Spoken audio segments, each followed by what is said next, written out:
our training section, and our trainer will be joining us shortly. If you can hear me, can you type yes in the chat box?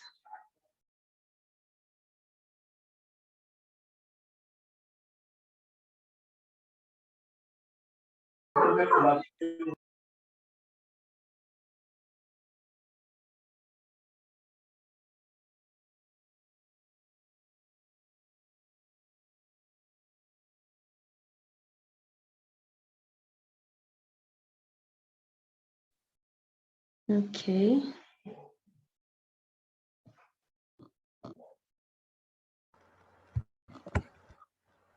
Hello, Elizabeth. Hello. I can't see any one of you. Okay, we're going to put on our videos now. Hey. My video is off. Can you see me? Yeah. Okay. Yes. How are you? I am fine. So good to see you again. Yeah. Okay, everybody, this is our wonderful trainer, Elizabeth Jacob. And I want to say a little story of how we met. Oh my God. I met her, Random Kanda, when she was doing her program over there. And I think there is some problem with the lighting, right? It's good. My video? Your video is clear. Is that? Is it? Okay, I feel light. Let's change the position. I'm sure it happened to visit her organization to present about my doctoral study, which was alternative education, and it was a debate, if I'm right. It was a debate between mainstream and alternative education, and that's how I met Odu, and yeah, then we have been in touch. We've interacted quite a few times, and she invited me to be a part of Bramble. Now, my biggest, you know, the guilt was that though my name is mentioned in the website, what has been my role with respect to Bramble so far?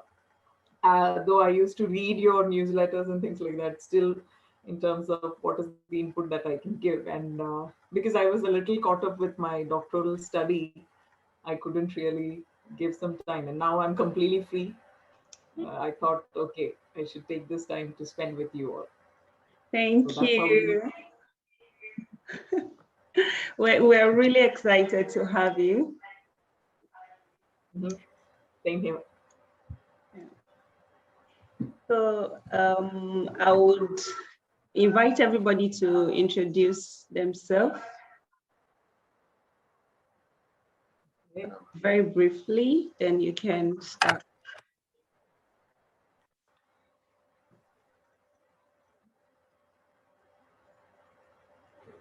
Who wants to go first? I'm audible, right? Yes, you are.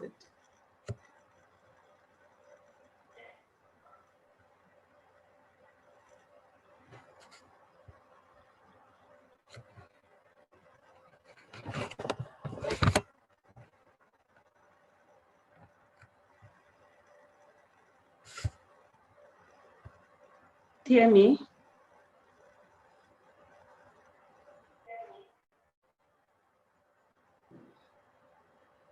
Hello?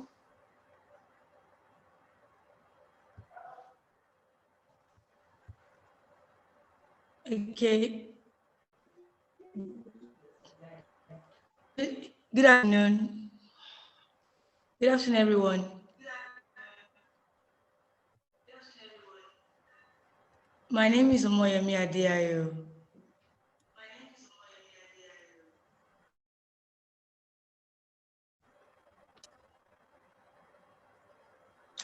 Okay, I think the network is not very good here. maybe you just type in your name and a little about you in the chat box so that we don't waste time. Elizabeth, you can start.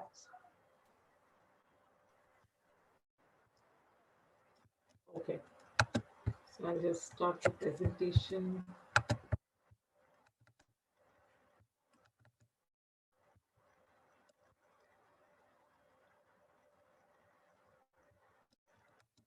I just want all of you to be completely comfortable. Please feel free. Let this not be a very formal interaction. I want it to be the same relationship that I share with Odoo. I want the same vibe to be shared with all of you. That's how I connect.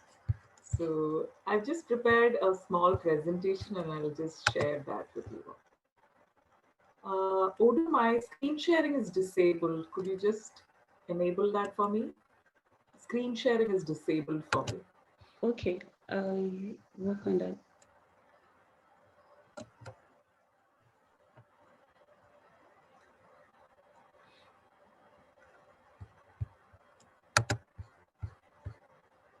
How about now? Yeah, now it's working. You may be the host.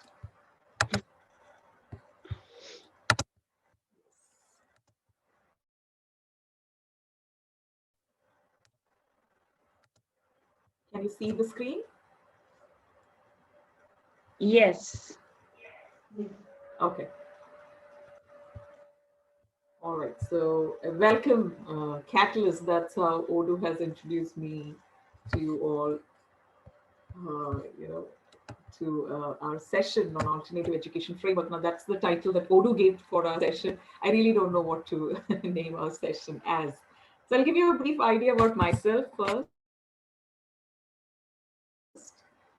My personal journey began in media industry, and it was after marriage that I entered into academia. But even when I entered into academia, it was in college education. So I was teaching MBA students, those who complete their graduation and then they come for their post-graduation. Can you see? Is there something else on screen? Like, please move this window away from the shared application. See the screen, yeah. right? Yes. So what I noticed as an education teacher is that my students lack foundations of learning. So when I take class in English, they are not able to understand it. If we give them work or case study, what they call. And I realize when you talk about foundational skills of learning, this needs to be part of school education. And not once these are taught. By then, you should have your language skills. You should know why you're studying a subject. So the problem was with school education. And I'm a mother of twin boys. Now they are 10 years old. And seeing my kids. Okay.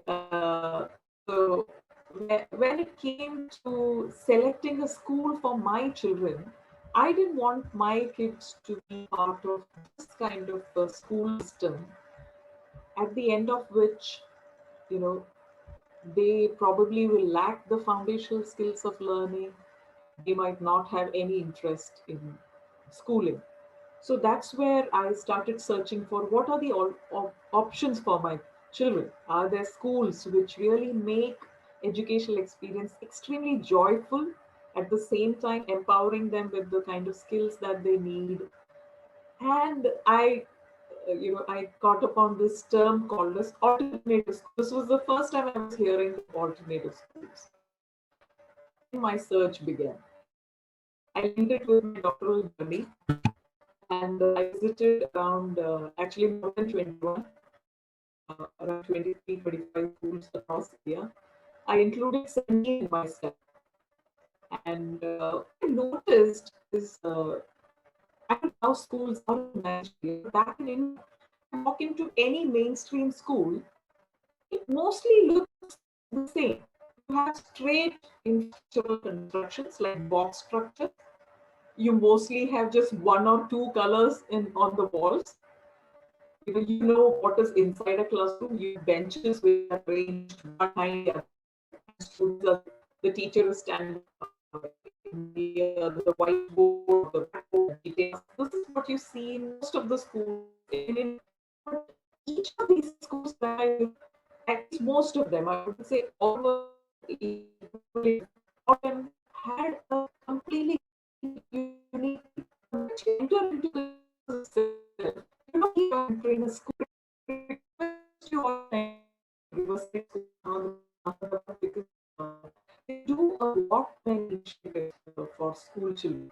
So this is their campus. So it's a piece of their campus. Actually, you walk in, you can see very colorful, all different shades.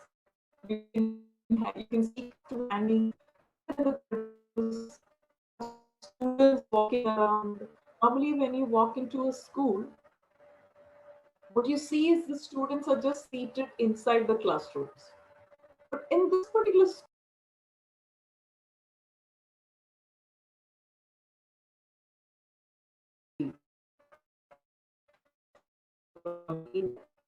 so his wife started Riverside School and for her son and her daughter. And this was the first. Rishi, again, you might have heard of Rishi Valley. Jiddu started Rishi Valley School. This is in Madanapalli. Look at the campus. Isn't it very different from the previous image that we saw? Right. The hill that you see, that is just next to their playground, and these students are actually taken for trekking on that hill, which happens at least twice a week, or not twice a week, twice in 2 weeks time, you know. And this is their campus. It's very serene. It's a very huge campus. uh, it was built long time ago, and that's the environment that you see in Rishi Valley. This is Sarang. Sarang is again a school in Kerala. The two people that you see over there, they started the school. They were government school teachers. They left their job and they started this alternative school. The beauty about this school is everything happens in the nature. So students, the children learn swimming in a very natural environment. You don't have swimming pools. You know, they build. Their son is doing it. This is Center for Learning Bangalore. Center for Learning Bangalore is again a community school. You can see how the campus is arranged. The first one is their dining area. Along with, you can see one part of the dining area is also a classroom. And the other one is the library. And there is a penthouse on top. You can actually climb up there and sit and take a beautiful view of the campus. Uh, and then the third one is the library, which is the one that excited me the most. You must actually walk into the library. You have cushions arranged even in the window. You have, bed and pillows on the floor. You can sit, you can lie down, you can, wherever you want to sit and read a book, you can do it. It's such a beautiful place to be in. And it was so different. Every school was different. And even in terms of the infrastructure, I had things to collect from. So this is the feel that you get. I'm just giving you glimpses of a few campuses. Just imagine I visited around 23, and you can imagine how overwhelmed I would be in terms of the feel that I got visiting these campuses. Now, moving further, why these schools started? Look at the reasons stated. These schools were started by parents who were dissatisfied with the existing system, the mainstream system. They didn't want their children to be punished, the kind of pressure these children go through, the number of subjects these children are forced to study, the kind of career they are forced to choose, either it's a medicine or an engineering. These are the kind of standard careers which happens in most of the mainstream schools. Few of the schools were philosopher inspired. You have Gandhi, who started Naik. You have Rabindranath, the Shantiniketan. You have heard of all people. G. Krishnamurti again, he started Valley. Some of the schools were philosopher inspired. Now, these philosophers knew what were the problems with the existing system, and they tried to show a model to the world by developing these schools. Uh, and another thing were a group of teachers A few schools were started intentionally for uplifting the economically backward children. Now, what is the difference between economically backward children is they have limitations in terms of language. Some of the children actually have to work because they are the bread earners. Somebody has to earn a living for the family. So for these kind of children, you cannot have a 9 to 5 kind of a school setup.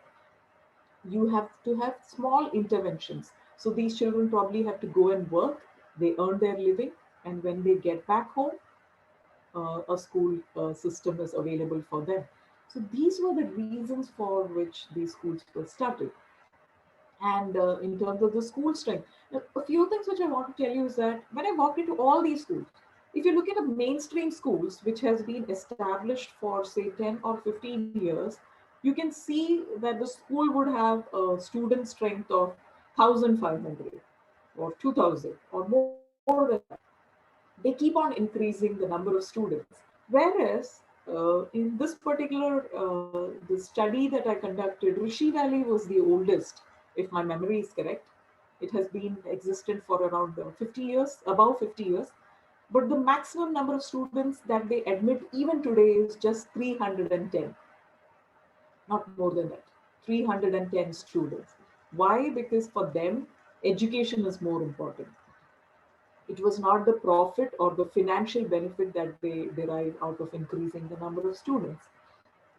And so the number of total, the maximum number of student strength that I saw in among the alternative schools was 625, which is with the Riverside School in Ahmedabad. You can also see the lowest number as 7. What is the biggest challenge of an alternative school? They are completely different from the popular beliefs and systems, and so the acceptance is less. So there are certain schools which are not able to increase their number beyond a particular point. Why? Because parents are hesitant to send their children to these schools. They are scared. What is going to happen? Will my child have a secure career or not? So you also have schools which only have 7 students. These schools insisted that in a classroom they wouldn't have students more than 25. 25 is what they said that is an effective number for a very compatible interaction between teachers and students. That is what you saw.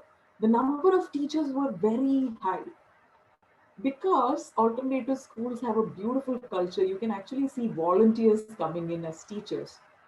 So they need not be paid a huge salary, and hence the teacher pupil ratio sometimes was just 1:2. For every 2 students there was a teacher in a school, so you could see that as well.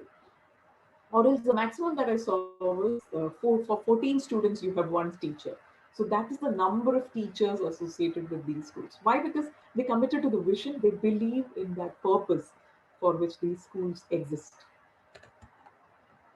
You want to stop me at any time, you can, if you have any questions in between, or how do you want it to be? You want the questions to be taken towards the end? Odu, how do you? Yes. Towards the I end? think we should, yeah, at the end.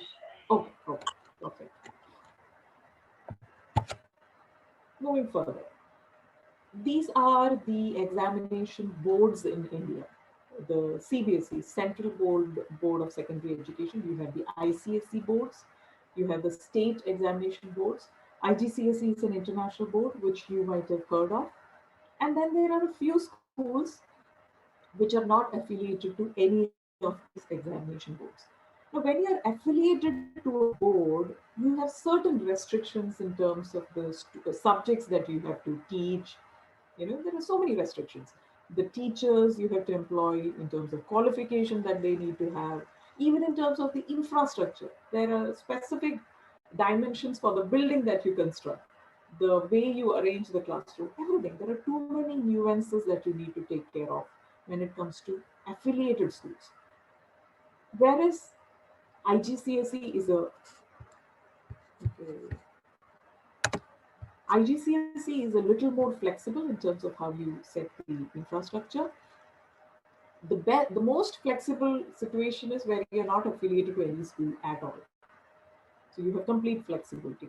So 4 schools had no affiliation at all. So they could organize whichever way they want the learning environment to be. And the image that you see to the right, that is students are actually building a tree house in a campus, because their theme for a particular month was the story of a tree. So everything, every learning was revolving around that tree. The kind of leaves, the patterns that you see in the leaves, the kind of insects, the animals that come around that particular tree, what is the kind of view that they get. This is the kind of learning experience given by one of the alternative schools. It was so beautiful. And I was like thinking, how can I climb up there? I would be scared to climb up there. But the students were so confident they were going up there. They were excited to sit there and study. So this is how learning happens. And moving further,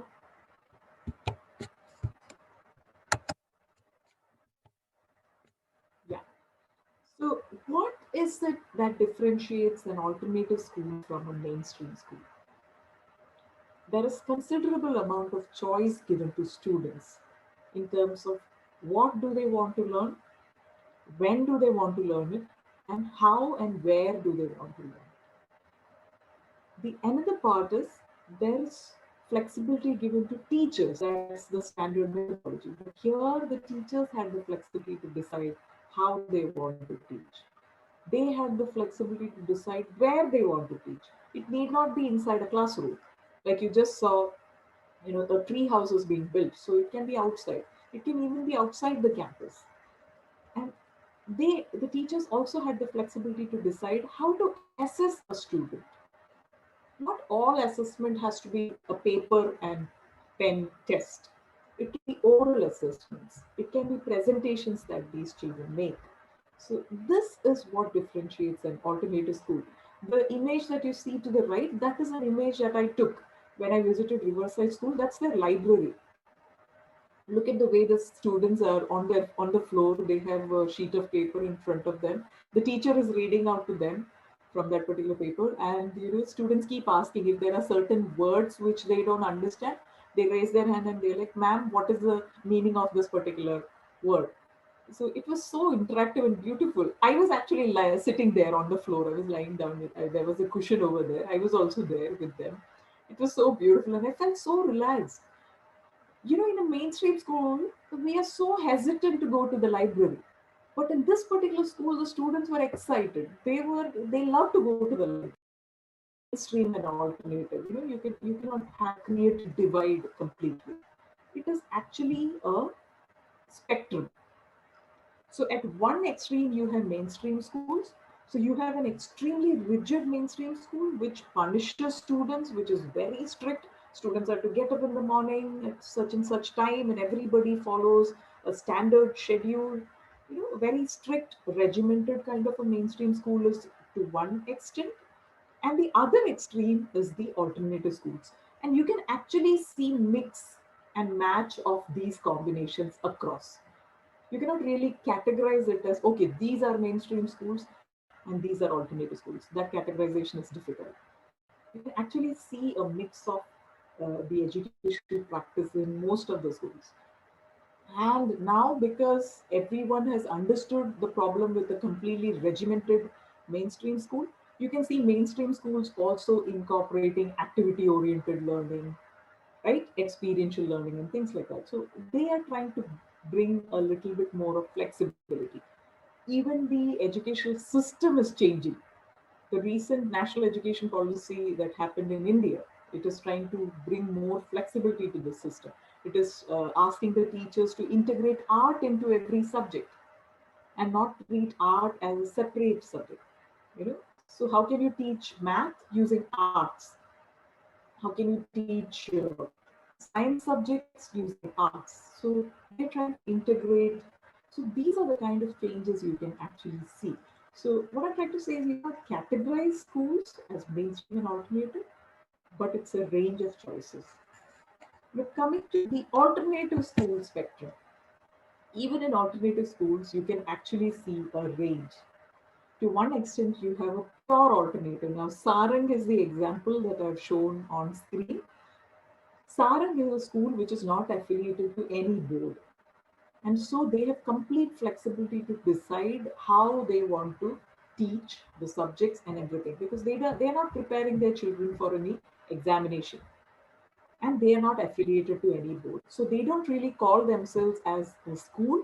Sarand is actually a learning center. Most of these schools actually call them as learning centers, not as a school. So that is one extreme of an alternative school. In the middle level, you can see schools like Center for Learning Bangalore, wherein they don't have formal examinations till 8th standard. And so until 8th standard, they have flexibility.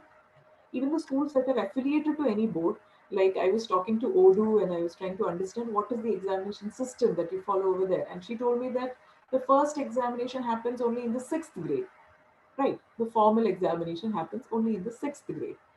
So until 6th grade, so at least from 1st to 5th grade, you have flexibility to design the learning experience, the subjects that you want to teach. You need not follow a standard board, right? If my understanding is correct. Or do you have to follow exactly these subjects from first standard to fifth standard? There might be. In the according to the national curriculum, you have to follow specific subjects, but we are not doing that in Bramble. Okay. So, yeah, great. So then you have flexibility. You can actually, decide what subjects to teach. Now, what is the problem with this flexibility? Let me tell you. What happens in a mainstream school? Every mainstream school also has flexibility. While in an alternative school, maybe the formal subjects that a first standard student studies would be only language and math, two main subjects which you require as a foundational learning. These might be the two subjects which they study. Rest of the subjects would be all experiential learning. They might learn swimming, they might learn yoga, they might travel, like the treehouse construction. These are gardening, spending time with pets, animals, campus management. These are other elements which are brought in. But what happens in a mainstream school is even a first standard student actually studies about 10 subjects. They taught 10 different subjects. Why? Because for them, it's a profit making mechanism. You sell the textbooks and the schools get profit. So you have different ways to use the flexibility that you have. You can use it for getting profit, or you can use it for giving benefit to the children. What is your decision? What is your priority? If your priority is the child's happiness, empowering the children, then probably you need to use that flexibility to their benefit and not to your organization's benefit. This is one thing which you need to keep in mind. The other extreme of alternative school is, again, I call them semi-alternative, which is very close to the mainstream schools. So if you walk in, you would sense a kind of a mainstream environment, but at the same time, they have a lot of activity-oriented learning and things like that, which you see mostly in most of the mainstream schools too. What would be different in these kind of alternative schools is in terms of the relationship the teachers and students have. They have a very friendly relationship. Students feel very comfortable, going up to a teacher and talking to them. So you can actually see a range of alternative schools too. Not all schools are same in an alternative spectrum as well. Moving further, so I did mention this. What is the learning that I generated on field is every school has flexibility to design their content, their pedagogy, their daily schedule and assessment, at least until the students have to give an external examination. Until then, you have flexibility. When you have an external examination, obviously the content you need to prepare the children for that particular exam. Otherwise, you have options. Pedagogy is a teacher's choice, how you teach the subject. So you can teach from a textbook or you can teach in a very experiential way where students engage in the learning process. It is your choice. The daily schedule, how do you design it? Not necessarily that you have subject hours from 10 to 10:30 you have math, 10:30 to 11 you have English, 11 to 11:30 you have science. You need not streamline like that.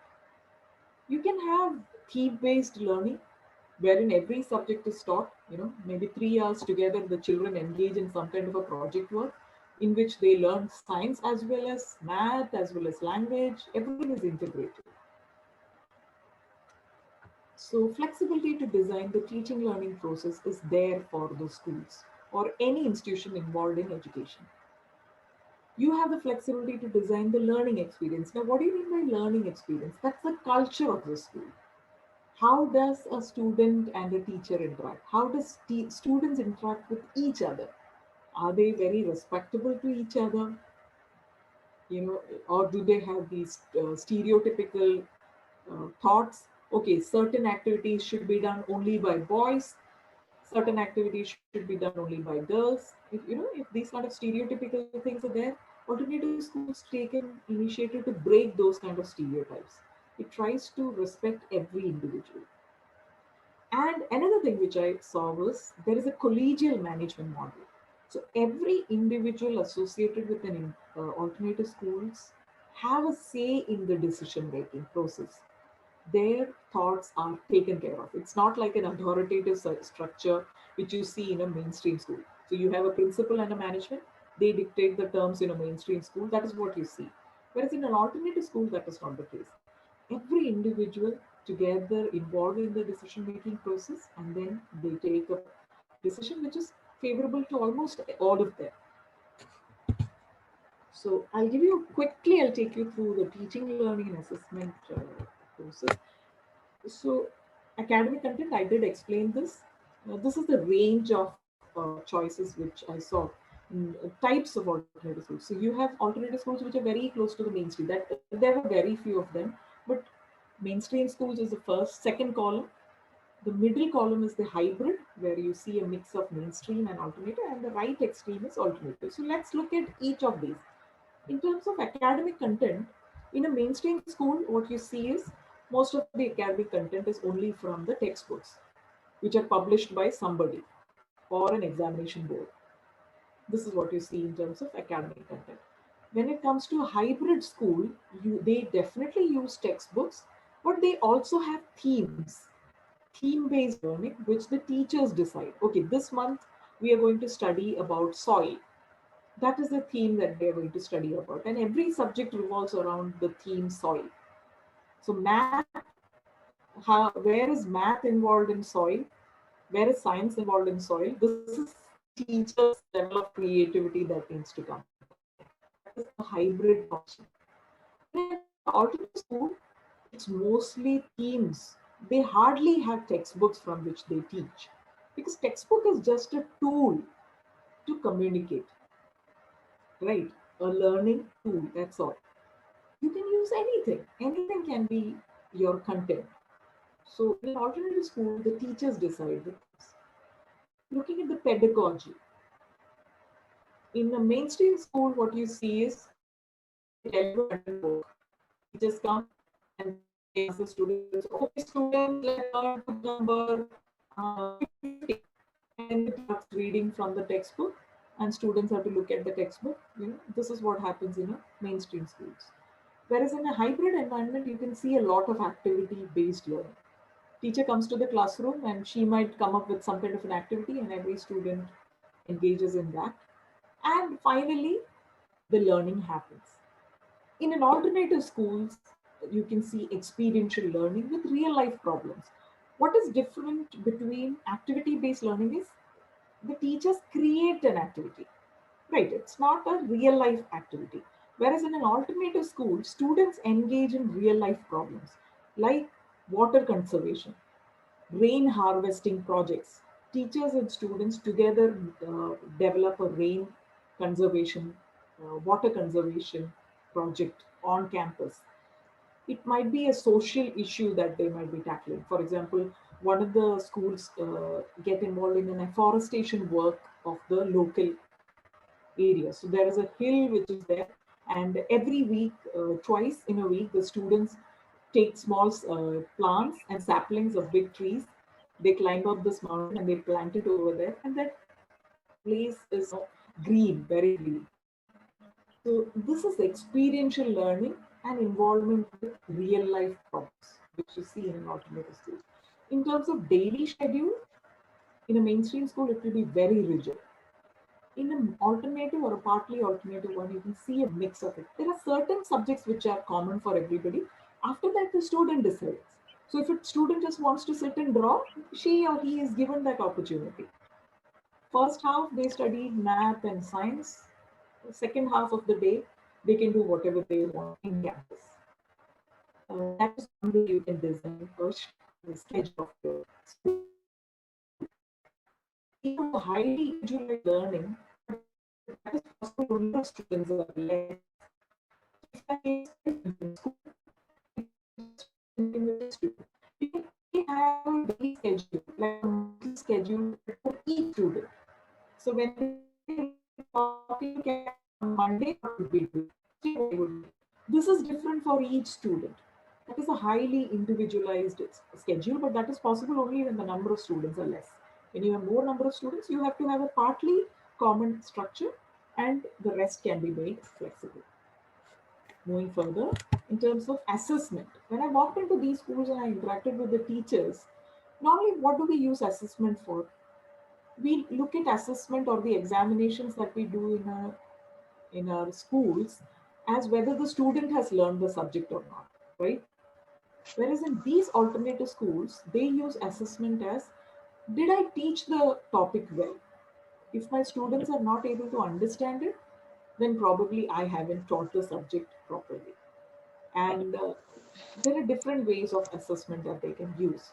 So again, looking at uh, the table, what is the flexibility of method of assessment?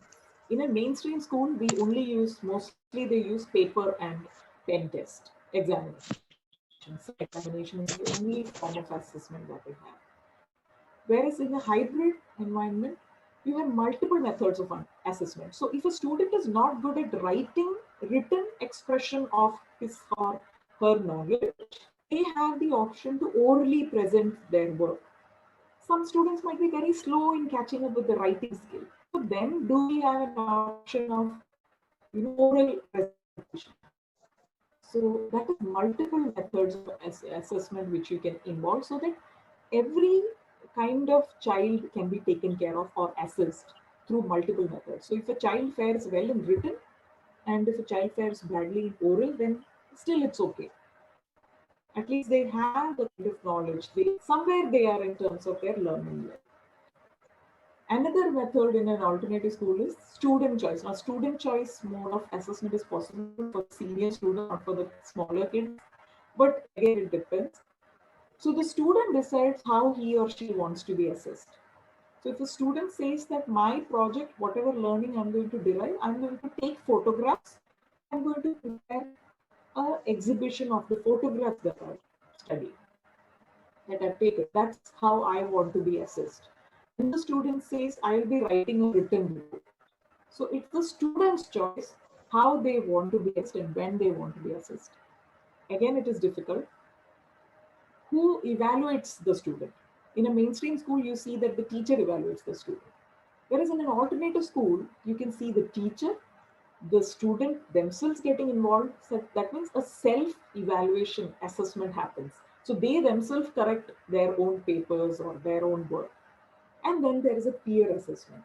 So other students are also allowed to give inputs in terms of where he or she must improve, what was good in the presentation, peer assessment. This is what you see in an alternative. Assessment schedule again. You can have regular assessments where you can tell your students to be prepared. Okay, every Monday we are going to have an assessment examination, or every Friday we are going to have a test. That is a regular interval. Or else one fine morning teacher walks in and they give surprise assessments. The beauty of surprise assessment is you can clearly understand whether the child has learned. Right? When you inform a child that there is an examination going to happen, what they would do is their parents, everybody would sit and teach the subject the previous night, won't allow the child to sleep. This is what happens. But in surprise assessments, no such pressure is on the child. And you can design the assessment in a very beautiful way. Another is the student choice, which I again mentioned in this point. This is in terms of assessment. What were other observations? There was equal emphasis given to non-academics. So arts was given equal importance, sports was given equal importance, engaging in activities in the campus was given equal importance. So it was not only subject alone. right? Ultimately, where is the subject knowledge that you learn in a school being used? What you study in your master's program is something that you're going to use for your job or your life, right? As a profession, right? In terms of subject knowledge, what you study in school is very little. They use it very little. Wherever their interest is, that is what they study throughout. So there is equal emphasis given to non-academics too. So we don't need to really put too much pressure on subject learning alone. There are so many other things that you can teach your children. There is a lot of localization of content. In a mainstream school, when you take a history book, they study about history of, say, America. All right, that's what happened. Can the students relate with history of America in Nigeria? They cannot. So localization of content is something that happens in an alternative school. Can we study the history of the place where the school is located? Is there a history for it? Is there a freedom fighter who lives there? Where the struggles that happen. Localization of content is what you see. And so the students can relate. If they want to ask doubt, they can go home and ask their parents, or their grandparents might know what is the history of that place. So there is a lot of involvement happening. There is no pressure for mark. Nobody tells you that you have to get 100 marks out of 100. Whatever mark you get, that is perfectly fine. So mark is not a criteria at all. Qualitative progress reports are written. So when you write a number, a child has scored 46 in English, what does that indicate? It does not give any idea, right? So when you write a qualitative progress report, okay, the child had a learning level of, say, H when the academic year began. And when the academic year ended, the child has progressed to level O. So that shows a growth in learning level. So it's a very detailed report. Then they talk about, okay, your child is very respectable in class. She or he speaks very politely. They help us with cleaning the campus. This is how the progress report is written. So it is not only academic reports which are given prepared by the teachers, and they actually discuss this with the parents. So one teacher actually prepares 3-4 pages of a report for a child. It's so detailed, understanding. Stay involved with the children. It's not just a number for them. They are assessing and understanding the child. And assessment is considered as a self-evaluation for the teachers, which I did mention. Competitive sports is discouraged. This is something which I saw. Why? Basically, competition itself is discouraged in these schools. You're not supposed to compete with another person. You must compete with yourself. Whatever you are today, you should be a better person in terms of your knowledge and skills tomorrow. You have to support that, compete with yourself only. But when it comes to sports, especially if it's group activity, you are competing with somebody else, right? So competition automatically comes in. So they were trying to discourage competitive sports. What they do is they mix and match the groups. In a mainstream school, one student might be assigned to one particular group for the entire academic year. Whereas in an alternative school, in the first month, you will be in group one. In the second month, you will be in group two. So they mix and match. So you cannot have a standard competition with each other. Then mostly sports is for physical activity and leisure. You know, just groups and they play basketball. They don't form competition. And I do see this as a negative too. That's why I put it in red. Because imagine if a child is good in sports, shouldn't we encourage him or her? I think we should give an opportunity. So when there is no avenue for sports at all in a school, so we should look at a very balanced approach. How do we really, develop sportsmanship in a child? So even if a child fails, he or she should be able to fail happily, gracefully. Appreciate the team that has won or the opponent that has won. Go and congratulate the person. Okay, you played well. That is sportsmanship. You fail. Recently, there was a news in India. A lady, a child, she failed in one of the national level games or something, and she committed suicide. Oh my God. Yeah, it's so bad. Why can't they accept failure? Can everybody win a match? No. There is one person who wins, the other person loses. So can you accept that failure? Today you did not win. Tomorrow you might. Can't you see the sports as an exposure or a self-development activity? So this is sportsmanship which we need to develop. It's a very, very dicey world that we're dealing with. Children are very vulnerable to all this. Another thing that I saw was multi-grade classrooms. That means senior students sit with junior students and they teach each other.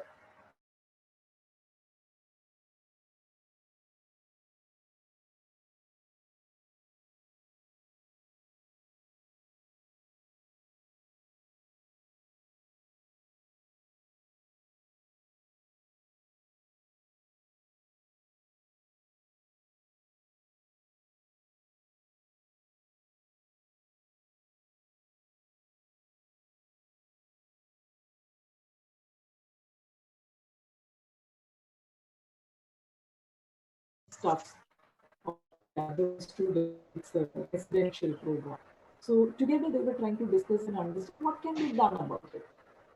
Can we keep everything common and share everything with everybody? So that's how student parliament happens. Student governance, again, there are schools in which the students involve and decide who should be their teacher.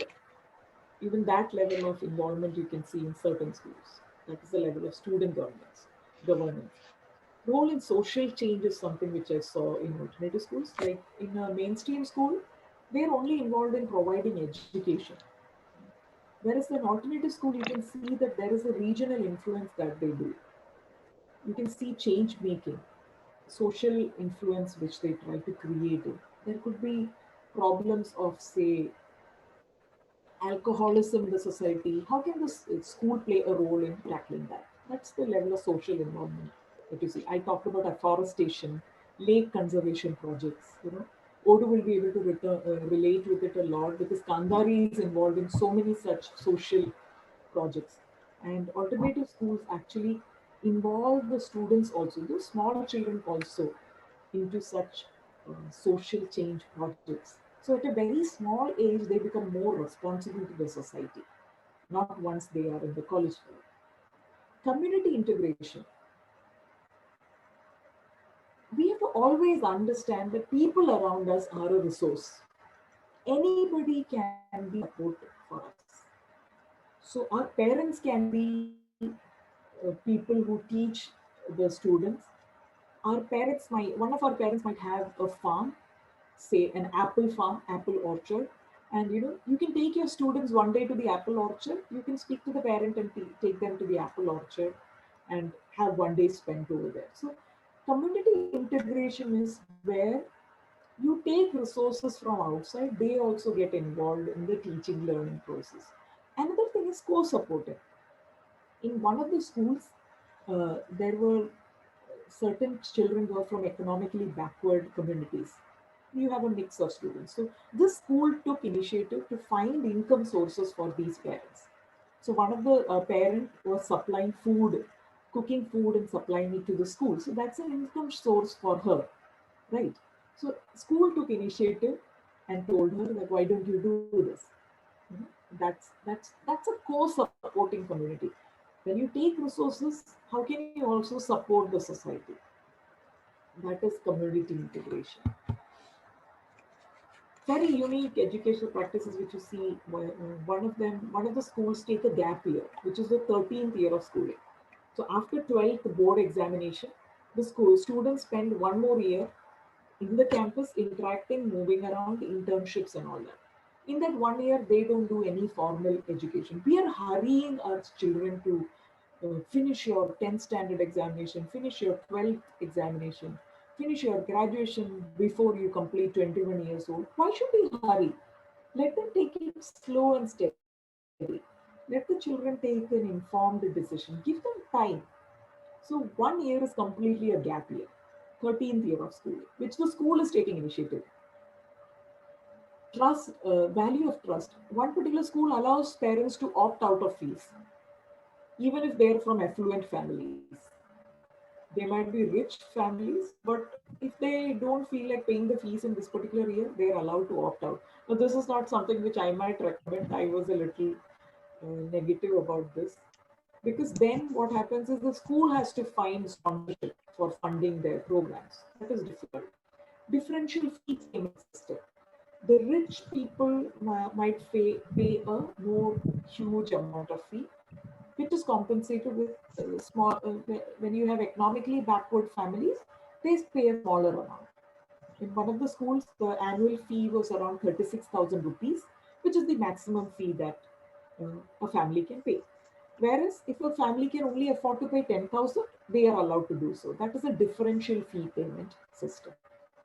The campus was kept open on weekends, so if the students want to come and access the school, they can come. Timetable, particular design, so that means the student does not sit in one place for more than 1 hour. After 1 hour, they have to move. That's how the timetable is designed in schools. Assessment is based on targets that the student urgent curriculum. This is beautiful. For the people together, they sit in a circle, they start discussing something, and some pops up. So on one particular day, the kindergarten student the copy tomorrow to school. The child's pet, how we should take it, what all food the pet can have, how to take bath, and those kind of. So that's an emergent curriculum which evolves during a discussion. Then these schools discourage tuitions outside the school. If the child has a problem, the school will take care of it. Please don't send the children to tuitions. Just imagine the children spend from 9 o'clock to evening 4 o'clock. They are after 4 o'clock they are rushed to some tuitions, extra academic classes. That is completely discouraged by a school as a policy. What they say is, if we come to know that you are sending your child for any tuition, we will not allow the child to continue in our school. You will have to take your child away. That's the level of strict policy that they follow. Mother tongue is used. We normally tend to insist on teaching in English, but there was a school which is in a city area which was only teaching in the mother tongue until second grade. Only from the third grade onwards, they introduce English for the first time. They speak to the child in English for the first time. Until then, it's the mother tongue. So, what defines the success of an alternative school? How are they able to do it? First and foremost is in terms of selecting the teachers. They are very careful in selecting who will be the facilitators and the educators. Are those people whom we are bringing in campus, do they have the right philosophical orientation? Do they understand the school practices? Can a teacher take up multiple roles? They might have to clean the bathroom tomorrow. Is the teacher willing to do it? These are elements that they look into. They have to be a facilitator, not a teacher. Not teaching from the subject, but facilitate learning so that the student becomes more self-directed learner. And the various methods that they use is, they use referrals. You need not look into that. Another thing is when it comes to student admission, most of the schools look at what is the student capable of, right, while admitting a child to a school. Whereas these alternative schools look at the philosophical orientation of the parent. So is the parent in alignment with what the school wants to they look at this thing. They don't spend too much money in advertising about the school. Word of mouth advertising is what they resort to. So there is no money spent on advertising about the school at all. And students from diverse backgrounds are brought in. That itself is a learning experience, right? Just imagine only the rich study together. They're not getting a varied learning experience. But when you have a rich studying, as well as from the economically backward class communities, there is so much of learning that happens. So they try to bring students from diverse backgrounds into these schools.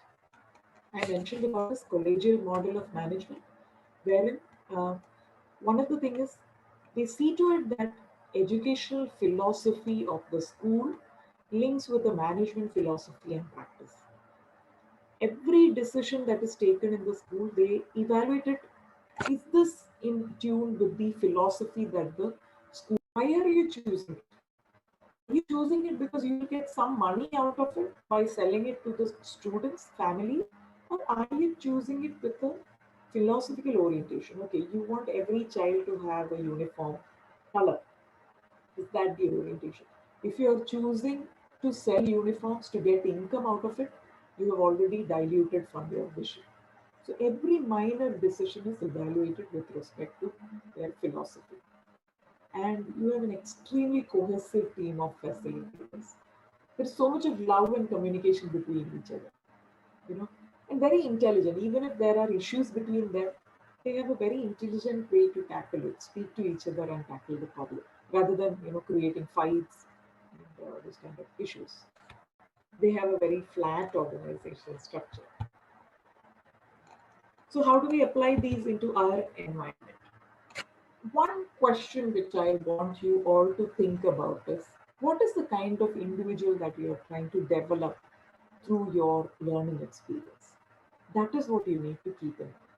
So obviously these days we talk about a self-directed learning. You don't have a child who is dependent on a teacher for everything, right? He or she should be able to find information, learn on their own, have an initiative of their own. So we have to give them the basic skills of learning, which is language and math. And we should also give them technology skills so that they can search content online and learn on their own. Are you trying to build children with social responsibility? If you're trying to build children with social responsibility, you have to involve the students in actual social projects. You cannot teach social responsibility through a textbook. That does not happen. In India, we have a subject called as moral science, where moral values are taught through the textbook. But if you ask the student whether he or she has moral values, I don't think so. So you can't teach moral values through a textbook. Similarly, social responsibility happens only when you involve in social projects. There is respect for every individual. There is no discrimination between male, female, and other gender. Everyone is given respect and taken care of. There is respect for every age. It is not that the seniors say, okay, we know everything, the juniors don't know anything. That is not how they look at it. Everyone is respected. These were some of the skills that I have just listed down. I'll be sharing this PPT. You may not write it. These are the skills which you can think of while planning your learning environment. So school education is extremely critical. We have to build the foundational skills of learning. We have to encourage students to ask questions and discover solutions for it on their own. Group work has to be encouraged. Self-competition, not competing with another person, compete with yourself. They have to be open to accept failures. If they fail, that is okay. They have another chance in front of them. This is an important value that students need to learn. Based on these input, you will have to design every detail of your school, even in terms of infrastructure and layout, the colors that you use, what everything, experiential learning, going beyond the four walls of the school, visiting historical places, community living, cooking together, gardening together, cleaning together, managing the library together, teaching. Students can teach, right? Why should always be the teachers who teach the subject? Can't students teach? Give them an opportunity. They might be much better teachers than us. And there is connect with each student individually. You might have to deal with personal problems of the students too. So when a child is emotionally disturbed, do you think they can study well? They cannot, right? So an emotional support is also required to be given by the teachers. So understand the child at an individual level. Involve anybody. You can ask, seek help. Ask help from anybody. Parents, NGOs, the local craftsmen, artists who are around your place. Everything is a learning for the child. Alumni of the school, companies might be willing to support you. They come, they share their knowledge. The students are allowed to visit their factories. Anything. Involve as many stakeholders, but also see to it that when you involve stakeholders, they don't get involved in the decision making. Decision making should be with people who connect with the philosophy of the institution. They're seeking help.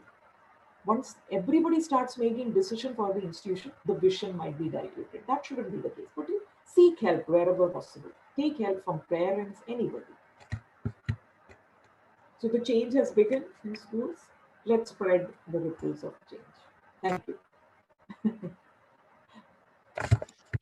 I'll stop the sharing and I think we'll have an interaction. Is that okay? It's okay. Yeah. Wow. Oh, I think it was a little long. I'm so sorry. No. I just wish you can keep going on. Thank you. It was a very beautiful session. Thank you. So I'll allow others to ask question or make comments. Yes. Please raise your hand, or I think everybody can unmute themselves if you want to talk, please. And Odu, I think you can change me from the host to yourself if the control. Okay. Yeah.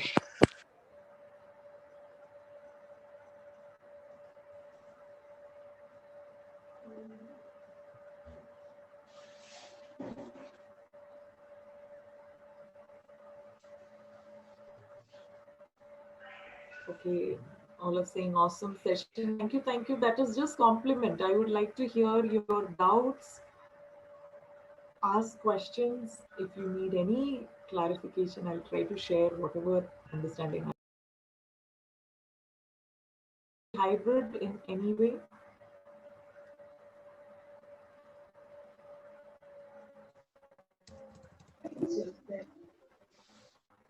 I did not get that question clearly. Odu, did you hear that question clearly? Does the hybrid in any way? Okay, my question is, does the hybrid in any way achieve the purpose of the alternative education? Okay. See, when it comes to hybrid schools, what you can see is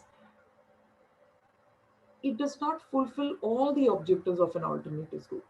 What is you will see an alternative school which has complete flexibility given to students.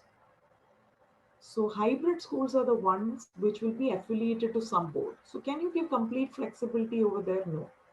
But still hybrid schools have the kind of culture, respecting every individual. The stereotype thinking is broken in certain hybrid schools. So I wouldn't say they fulfill all the objectives of an alternative school, but they definitely try to satisfy as many as possible.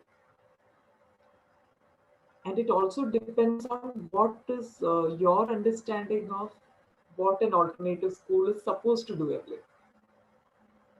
So if you list down those objectives, then you will be able to evaluate whether a hybrid school is able to do it. But I think schools can actually bring in a lot of flexibility. There is flexibility in the system. Did I answer your doubt? Yes, ma'am. Thank you, ma.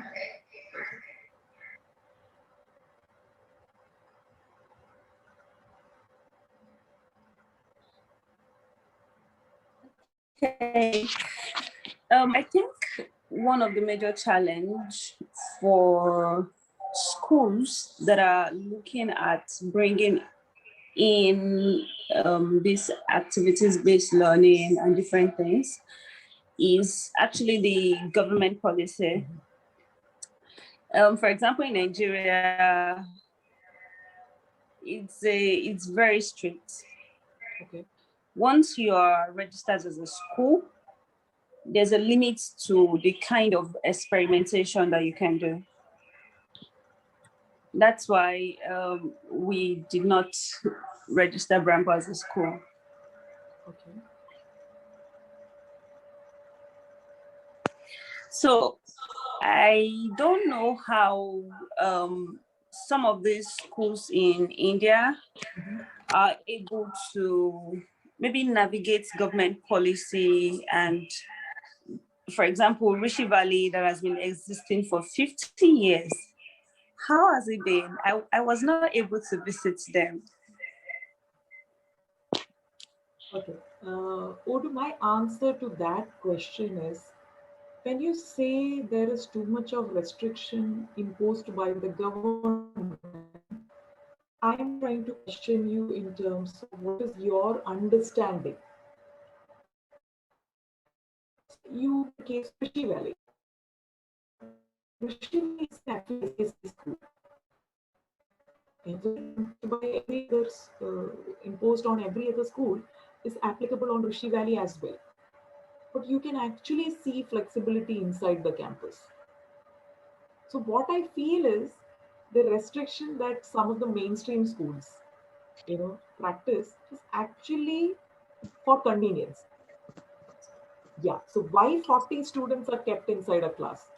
Because for financial benefit. The more the number of students, they will have more income. Right. So the moment 40 students are inside a class, how much of activity-based learning can you introduce? More easy method would be to teach from a textbook. Right. And textbook selling is also a business and income for the schools sometimes. All right. So what I'm asking you is, when you're saying government is restricting the schools, I think you need to really look into the government policies. Are they really restricting your school, or is it just a self-imposed restriction? You're trying to say, does the government actually talk about you have to start the school at 9 o'clock in the morning? You have to start it with a prayer meeting.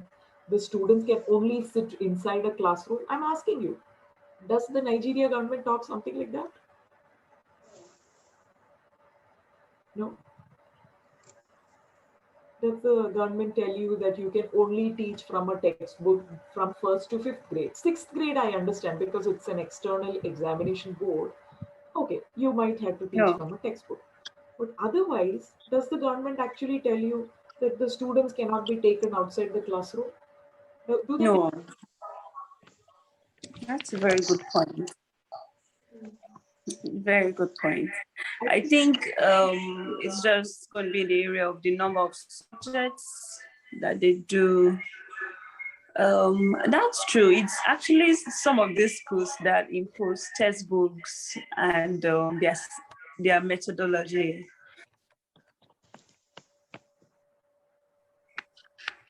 What I suggest is, I think you need to relook all the policies of the Nigerian School of Education. Really try and understand, do they really impose? There are restrictions, I agree. You might have restrictions in terms of teachers' qualification. That is there. Okay, but do they tell you that the teachers, cannot teach a subject in the way they want? No. You can have experiments that happen within a classroom also. Do the Nigerian School of Education tell you you must not take your children for industrial visits or historical visits? No. So certain restrictions are something we impose on ourselves. So if you critically, yeah. Even the daily schedule, you can start a school in the afternoon at 2 o'clock. You need not start at 9 o'clock in the morning. I don't think government tells you that it has to start at 9 o'clock. Well, I Yeah. don't know. I don't know how much they are going to. I don't know. I think we may not know until we start trying it out if they are going to raise eyebrow or not. There are restrictions. I'm not saying it's not there, because when I walked into one particular school, they said that to construct a building, they have to have certain length and the kind of materials that they use. Yeah. But why do this government insist that? It is for the safety of the children. Yes. That is the objective. Yes, definitely. Yeah. Okay, thank you. Is there any other person that have a question?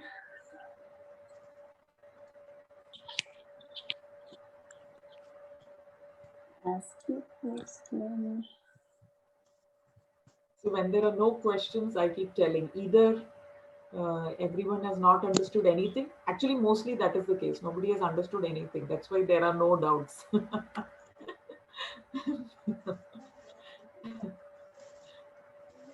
Case I can only speak for myself. It was really a wonderful session.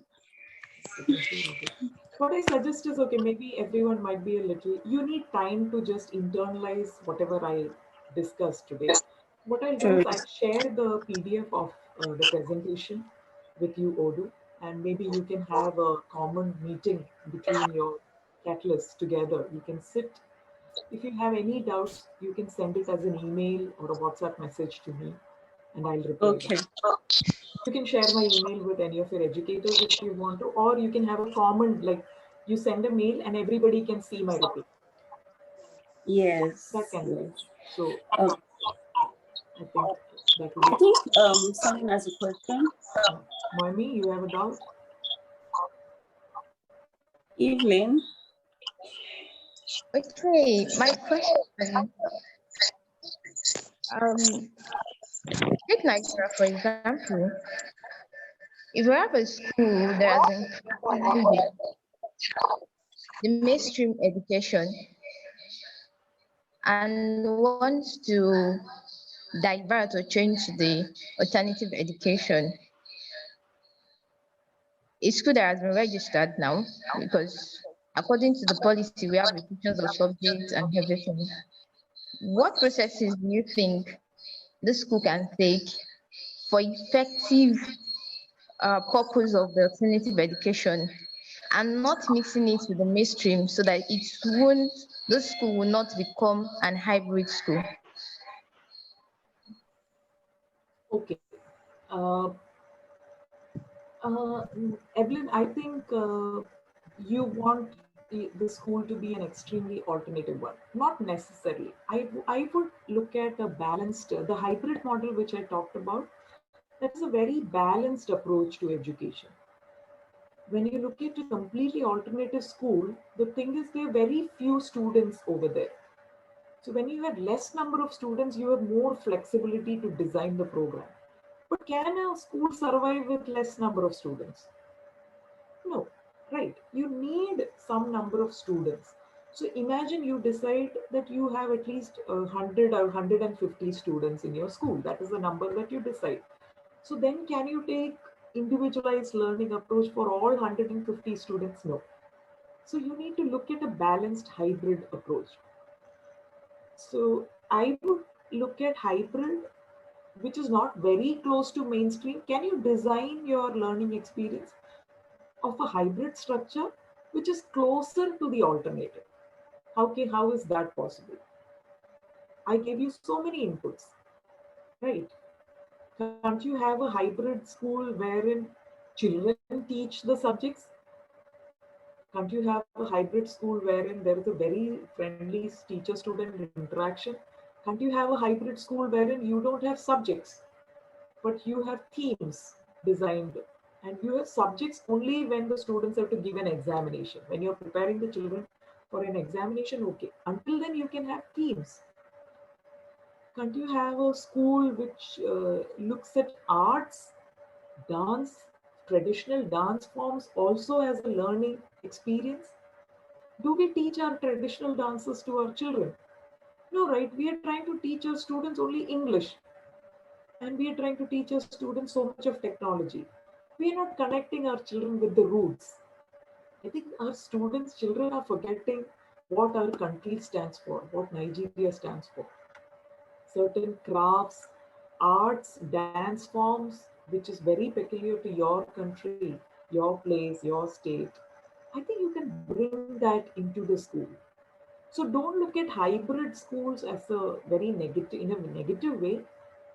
You can't have a completely alternative school. It's very difficult to sustain and completely alternative school.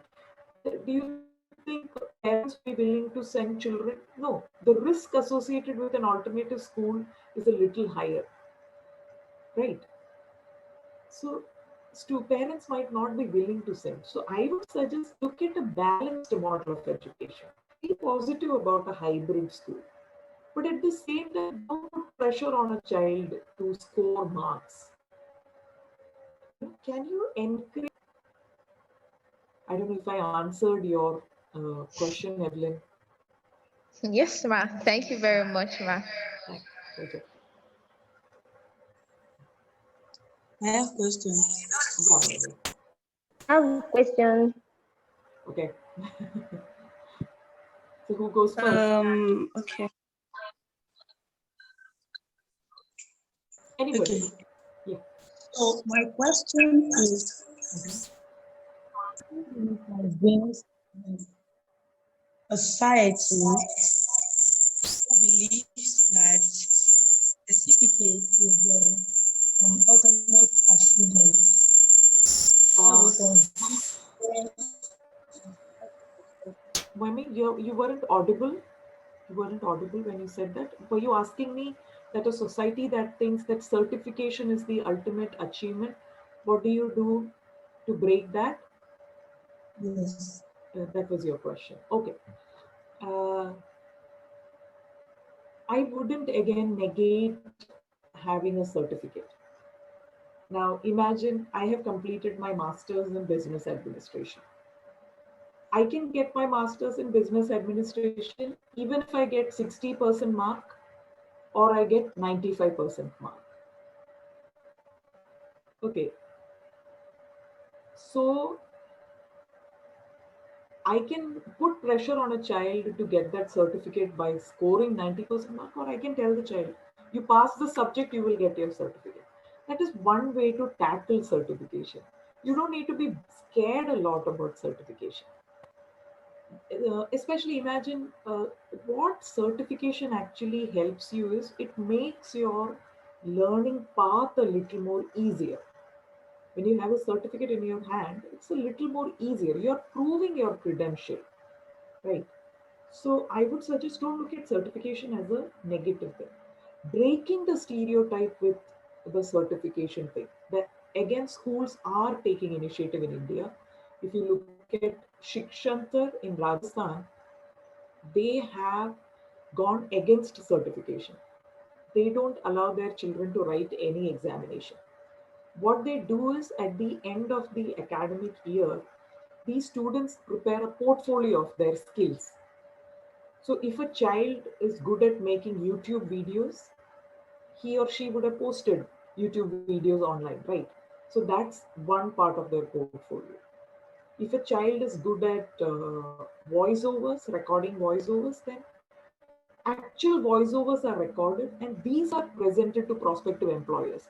And there are so many employers who are open to children who do not have any certification, including, we have read it in the paper that Google, Apple, these are companies which are giving opportunity to children who do not have certificates. But please keep in mind, when you don't have a certificate, you should have some way to prove that you are capable, that you're skilled in a particular area. So without a certificate, how do you prove it? You actually do a work and you show your work. That's your portfolio, right? So there you don't have a certificate, but you're showing your work. So that's the only way you can tackle the certification dilemma. Did I answer this? Apart from that, what you can also do is, okay, I'll also give you the example of Shikshantar again. What they actually did is they contacted so many companies who are willing to admit students without certification, and they created a database of those companies, a whole address. So the moment a child wants to apply for a job, they can apply to one of these companies, and they would definitely look into the portfolio of the child and give them a job. Yeah. Did I answer your question, honey? Yes. Thank you, ma'am. I have a question to ask. I can't hear you. Can you hear me, Odu? Yes, clearly. Can I ask my question?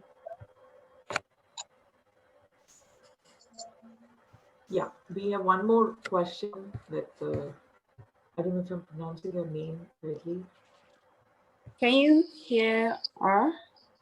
Somebody is trying to ask a question.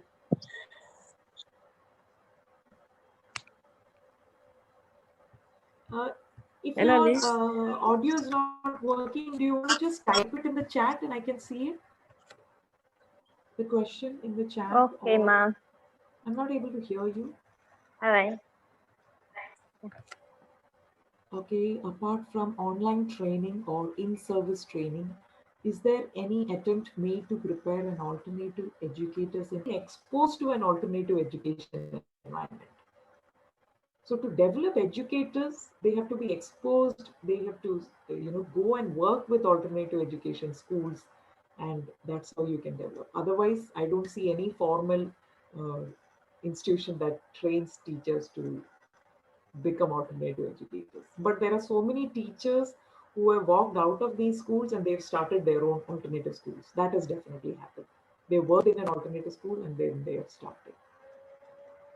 Are there extreme to alternative education or are there negative part to alternative schooling? Excellent question. There definitely, I mentioned one of the biggest challenge of alternative schooling is financial sustainability of the institution. That is one. Second is breaking the stereotype. You don't have a certificate, how will you get a job? It's difficult for a student. So the challenge ahead of them is a little more difficult than a child who walks out of a mainstream school.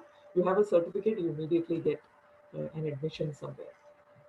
Another thing about alternative schooling students, which I feel is, you cannot, their entire mindset towards the society changes. So these children, I think they can create change. Sometimes they find it difficult to gel with the others also. Because sometimes a child from an alternative school might say that, I don't feel like getting married.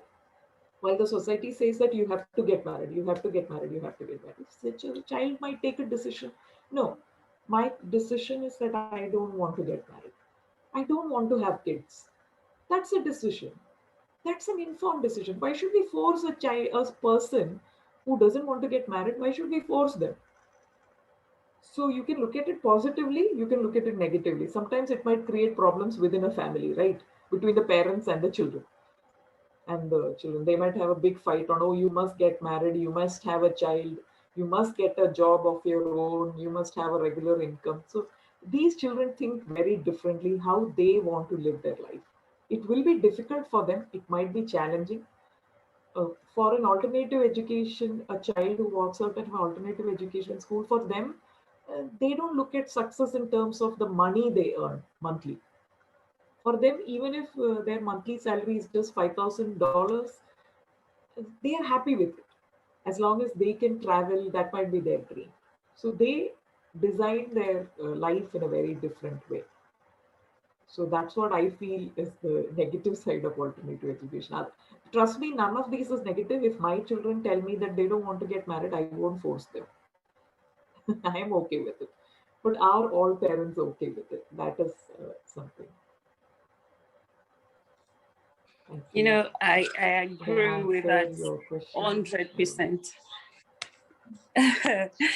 Because there's a little Udo, is experience there a of problem with that. the audio? I'm not able to hear you. Okay, Can you hear me now? yeah, I can hear you now. I think it was the headset that was creating problem. Okay. Okay. I was saying that I agree with that point 100%. Mhm. There's a little experience of that we had some weeks back. Okay. So we have been discussing different topics in our family meeting. Family meeting is just, what we do every morning with the learners, everybody in our meeting here. We talk about different topics. So weeks back, we were talking about stereotypes and, gender stereotype based on occupation. Because you're a boy does not mean that you should not know how to cook. You should not know how to wash your plates. So last week, we had parents meeting and we discovered that one of our learners she had an issue with her mom. The mom was telling us that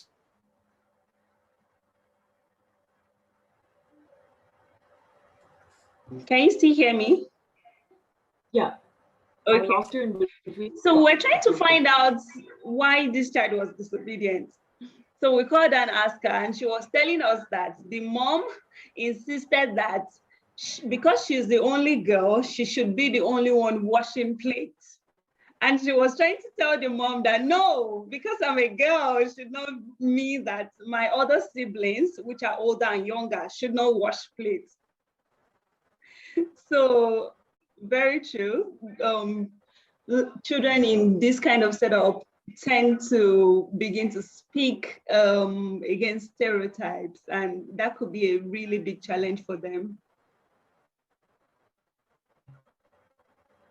I would suggest one thing, Odi. Why don't you once in a while bring these parents also to your campus and give them these kind of experiences, where maybe the father and the mother together, they do a cooking demo in your school. I don't know. I'm just giving you suggestions.